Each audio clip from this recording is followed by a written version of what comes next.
Assalamualaikum. This is Rabia Rashid and you're watching RR Lectures and today we will be talking about how to attempt IR's paper. मैंने क्योंकि masters भी बाद में IR में किया था and it was so like it was really easy for me. बगैर मैंने तैयारी के फिर किया था बिकॉज बेसिक अंडरस्टैंडिंग हो गई थी चीज़ों की, पता था कि क्वेश्चंस को कैसे अटेम्प्ट करना है. एंड एज यू नो के पेपर 1 और पेपर 2 में थोड़ा सा क्या काफ़ी डिफरेंस है. Paper 1 is all about theories है और मेजर चीज़ें हैं उसके अंदर, जो हिस्ट्री है वर्ल्ड वॉर 1 की 2 की और कोल्ड वॉर वाला सारा पोर्शन है. और जब पेपर 2 आता है तो हमें यूँ लगता है कि it's all about current affairs. ठीक है, ये तो वही चीज़ें सारों को पता है. अब हमने ना इसको लेके कैसे चलना है, सबसे पहली चीज़ ये कि सिलेबस के साथ साथ पास्ट पेपर्स को अच्छी तरह देख लेना है because most of the times खासतौर पर थ्योरीज वो तो इतनी ज़्यादा रिपीट होती हैं. क्वेश्चंस आपने अगर पास्ट पेपर सॉल्व कर लिए हैं then you are good to go, अच्छी तैयारी हो जाती है.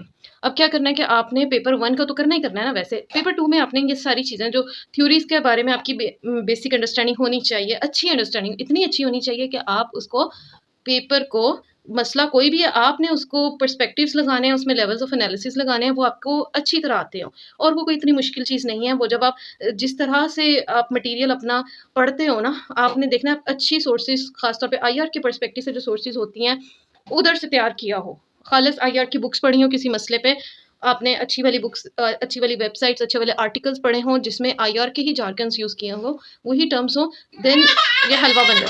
Okay sorry. तो खैर उसके अलावा हिस्ट्री का जो पोर्शन है उसमें आपको सारी ऑर्गेनाइजेशंस की पता हो कि वजह क्या थी, क्यों बनी. क्योंकि अगर आप हिस्ट्री करते हो आपके एमसीक्यूज बहुत अच्छी तरह सॉल्व हो सकते हैं कि ये जो नॉन अलाइनमेंट मूवमेंट थी कौन सी कंट्रीज इसमें शामिल थी, कौन सी नहीं थी, नेटो वगैरह, सीटो सेंटो, इनकी डेट्स को आपने रट्टा लगाया हो, इनकी बेसिक्स आपको पता हो कि क्यों अलाइनमेंट्स बनी थी, यूनाइटेड नेशंस का मकसद क्या था, लीग ऑफ नेशंस क्यों बनी, क्यों नहीं चल सकी. तो ये सारी चीज़ें, last country to be added in any organisation, वो भी आपको पता होनी चाहिए. अच्छा जी, point 2 is structure your answer. तो पता हमें सारा कुछ होता है लेकिन बस हम कुछ ना कुछ डंडी मार जाते हैं. इंट्रोडक्शन बहुत अच्छा देना है, वी ऑल नो दैट 10% हो. मैं कोशिश करती थी कि अपना एक पैराग्राफ का बस इंट्रोडक्शन लिखना चाहिए, बहुत ज़्यादा लंबा ना चला जाए. एक पैराग्राफ हाफ पेज बस, ठीक है. 80% बॉडी को कैसे करना है वो आगे चल के बताते हैं, लेकिन ऑब्वियसली उसमें आपने मेन हेडिंग्स होनी चाहिए, सब हेडिंग्स, और मेन हेडिंग्स और सब हेडिंग्स में वाजे हो कि आपने थ्योरीज या हिस्टोरिकल पर्सपेक्टिव को ऐड किया है. आपको चीज़ें आपको जो आती हैं वो नज़र आएँ आपकी हेडिंग्स में, बिकॉज एट द एंड वही बात के अंदर से शायद ये कोई पढ़ता हो, नज़र पड़ जाए वरना आपकी हेडिंग्स आपके पेपर को हाईलाइट कर रही होती हैं. Then critical analysis is the key. तो याद रखें कोई भी पेपर आपने करना है, critical analysis is must, it is must. आपने उसको, इसके एग्जांपल आप लेने देखें यूएन को छोड़ेंगे, P5, there are 5 countries in ये जो P5 है और जो है सिक्योरिटी काउंसिल है, इसके ये वीटो पावर है. आपने इसको क्रिटिकल एनालिसिस ऐसे देना है कि भाई दुनिया का पीस जो है वो it's hung in balance just because of this nine साफ़ी, और ये जो है ख़त्म होना चाहिए और सारी कंट्रीज़ को इक्वल रिप्रेजेंटेशन होनी चाहिए इंटरनेशनल बॉडीज़ में. ग्लोबल साउथ इसकी भी से होनी चाहिए.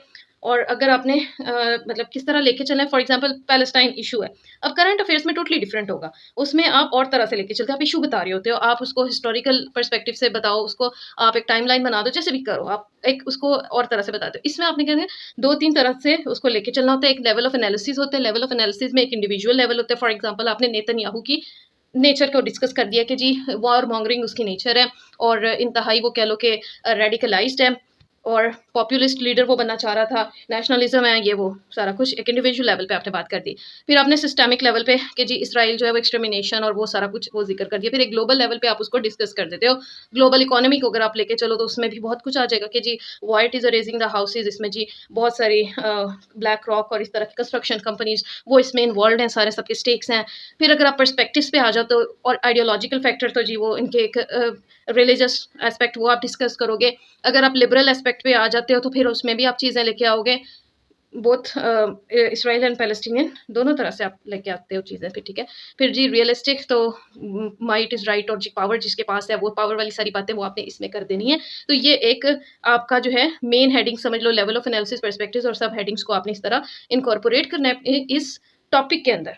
अब ये कैसे करना है ये आप लिखोगे, जब इसकी प्रैक्टिस करोगे तो ही आएगा. ये आपको ज़ुबानी को वीडियो में नहीं बता सकता कि ऐसे ऐसे करो. And then comes most important, जो कि स्टार्ट से आपने ज़हन में पहले भी पेपर्स में रखा होगा, टाइम मैनेजमेंट में ना मैं तो एक काम ये करती थी कि पेपर की बैक साइड पे जल्दी से एक माइंड मैप ड्रॉ कर लेती थी। जैसे ये क्वेश्चन है तो इसके आगे-आगे जी क्या-क्या इसमें पॉइंट्स आ सकते हैं, और फटाफट जो है ना 5 के 5 क्वेश्चन्स का एक बना लेती थी और फिर देखती थी कि अच्छा इसमें से कौन-सा ज़्यादा अच्छा आता है, और सारा कुछ उसको फिर एलोकेट करना है, टाइम कितना कैसे-कैसे करना है। और उसमें फिर यही बात कि जो है आपके पास 32 से 35 मिनट्स होते हैं, जिसमें आउटलाइन को कम से कम 5 से 10 मिनट आपने लाज़मी देने हैं। आउटलाइन मैं ये तो नहीं करती थी कि ऐसे की तरह एक अलहदा आउटलाइन लिख दूँ, क्योंकि मेरी इतनी प्रैक्टिस नहीं थी कि मैं टाइम उसके आउटलाइन के साथ मैनेज कर सकूँ। बट इफ़ यू ट्राई तो हो जाता है वो, और it gives a very good look. और मैंने तो क्योंकि नहीं किया था, इसलिए मैं सबको कहूँगी ज़रूर करो, आप उसको आउटलाइन को बाहर निकाल के रख दो, ताकि उसके लिए आसानी हो जाए पेपर चेकर के लिए। जितना आसान करोगे उतनी अच्छी बात है। बॉडी को आप 20 से 25 minutes and then again conclusion को 5 मिनट्स आप लाज़मी दो, ताकि आंसर को अच्छी तरह तसल्ली से कंक्लूड कर सको। बाज़ औक़ात ये होता है कि कंक्लूजन में आके आपको कोई बात याद आती है जो आपने शुरू में नहीं लिखी थी। सो बी वेरी फ़ोकस्ड, और कहीं न कहीं वो बात याद आए और स्पेस हो तो वो लिख दो फिर उसकी हेडिंग बना के, अगर वो इम्पोर्टेंट चीज़ है। Then comes the presentation. Presentation matters, it does matters, ठीक है? इसको आपने मैप्स के साथ, और ऑब्वियसली इंटरनेशनल रिलेशंस का पेपर है तो आपको मैप्स आने चाहिए। पेपर 1 में शायद इतनी उसकी ज़रूरत ना पड़े, लेकिन अगेन आपको ज़रूरत पड़ेगी उसकी।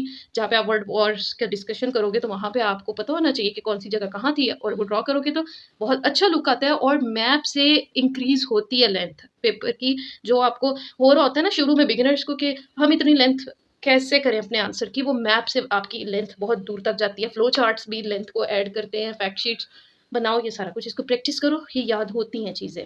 टेबल्स, डाटा आपके पास होना चाहिए, फिर ये सारा कुछ कर सकते हो आप। बल्कि अगर आपके पास कुछ भी नहीं है, डाटा नहीं है ज़्यादा, और मतलब बेसिक आपको आता है, at the end before the conclusion, हमेशा कंक्लूजन से पहले आपने मैप और चीज़ें ड्रॉ करनी है। कंक्लूजन के बाद करोगे वो बहुत बुरा इम्पैक्ट डालती है चीज़। कंक्लूजन से पहले अगर आप उसको सारे क्वेश्चन को समराइज़ ही कर दो ना, एक फ्लो चार्ट की शक्ल में, वो एक छोटी-सी प्यारी-सी एक डायग्राम एक पूरे पेज की बन जाती है, and it is enough to get you past. Specially अगर आपकी पहली अटेम्प्ट है ना, ये बड़ा अच्छा एक लुक देती है आपके पेपर को, जब आपके पास कुछ भी ना हो, ठीक है? एंड अगेन कोटेशंस ऐसे याद करो कि लोगों को सुनाया करो। लोगों को सुनाने से कोटेशंस याद होती हैं। मुझे फर्स्ट अटेम्प्ट में एसेज़ में भूल जाती थी, एंड देन आई स्टार्टेड मैं अपने हस्बैंड के साथ जो चीज़ें रिवाइज़ करती थी, वो नहीं मुझे भूलती थी। तो किसी एक बंदे को पकड़ लो जो बेचारा सुनता हो, और इन आपको मना ना कर सके तो उसको सुनाया करो, कोटेशन सुनाओ, डाटा जो आपके पास है वो उसको बताया करो, चीज़ें याद रहती हैं। देन लास्टली इमर्जिंग ट्रेंड्स का आपको पता होना चाहिए, दुनिया में क्या चल रहा है क्या नहीं चल रहा। और अगेन इसके लिए फिर न्यूज़पेपर इंपॉर्टेंट है। न्यूज़पेपर में भी आप अच्छी जगहों से, अच्छे मैगजीन से, और अब तो जैसे दुनिया का मीडिया बहुत बाइस्ड, इट वाज सो शुरू से ही ऐसा था, लेकिन अब तो बहुत ज़्यादा, तो अच्छी सोर्सेज लाइक अल जज़ीरा, और आपको एक पर्सपेक्टिव सही वाला बैलेंस्ड व्यू आपको चीज़ों का मिल रहा होता है। तो वो इमर्जिंग ट्रेंड्स आपके सामने होने चाहिए हर चीज़ के। सो कोई भी क्वेश्चन अचानक से आ जाता है, पैलेस्टाइन इशू बड़ा हॉट इशू है, यूक्रेन का इशू अभी तक नहीं ख़त्म हुआ, and various new emerging trends and issues, तो वो आपने उसको लेके चलना है। वर्ल्ड ऑर्डर पे अब लाजमी आया करेगा question, because global world order ये तो सारा शेक हो चुका है गज़ा। ये तो बिल्कुल कह लो कि पिवट बनता जा रहा है वर्ल्ड ऑर्डर के चेंज होने का, आइडियोलॉजीज़ के बनने और बिगड़ने का। तो इन चीज़ों को बहुत अच्छी तरह आपने प्रिपेयर किया हो, ये नहीं सोचना कि तो पास पेपर में आए नहीं, क्योंकि पास पेपर में वो पास था, ठीक है? 2024 से बहुत सारी चीज़ें, इस वक़्त अफ़गानिस्तान आज़ाद नहीं हुआ था पहले, तो ज़ाहिर वो आज़ाद हो गया। उसके बाद गज़ा का इशू इतना ज़्यादा नहीं बढ़ा हुआ था, वो सारा कुछ हो रहा है। कश्मीर का प्रॉब्लम बहुत ज़्यादा आ गया, तो पास्ट पेपर में हो सकता है कि उनको इतना ज़्यादा वेट नहीं दिया गया था, लेकिन अब पेपर 2 को अगर आपने देखना है तो आपने करंट अफेयर्स से बहुत ज़्यादा इन टच रहना है। That's all for today. अस्सलाम वालेकुम, and if you subscribe it will be a huge favour to me, क्योंकि मैं देख रही थी कि मेरे बहुत सारे व्यूअर्स जो हैं वो मेरे सब्सक्राइबर्स हैं ही नहीं। सो अगर ज़रा सा भी आपको बेनिफिट होता है, do click this subscribe button, मेरा हौसला बढ़ेगा। वैसे तो मेरा वैसे ही बढ़ा हुआ है, आई डोंट नीड दैट, लेकिन अगर आप करोगे तो it will be very good for me. अस्सलाम वालेकुम।